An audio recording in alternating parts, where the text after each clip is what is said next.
I am in Tromsø in Norway in the Arctic Circle, and this beautiful thing here is one of the boats that plies the Hurtigruten, and I'm probably mispronouncing that, but the fast route from down in the southwest of Norway all the way up to here in the Arctic Circle. I say fast route, it takes 7 days.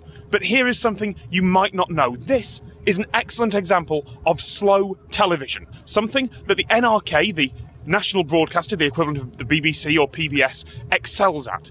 In 2011, they took a load of cameras and just attached them to this boat and broadcast its journey 24 hours a day as it went up. Well, not specifically this boat, but one very much like it. Also, because they did it in the middle of summer and it was not a freezing cold mid-afternoon, it's about 2:30 as I record this, it was beautiful all the way. Norwegian fjords, gorgeous sun. Well, if you want to see it, fortunately they released all the footage through Creative Commons, so there's some interesting mashups here on YouTube if you don't want to wait the full 134 hours.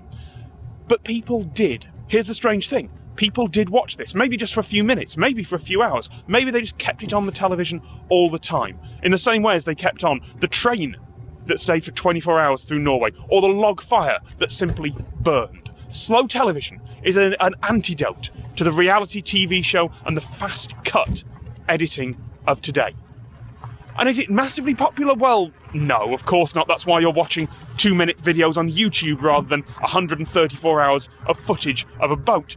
But don't rule it out, because it's surprising how many people will just tune in for a little while to something calming and pleasant and slow.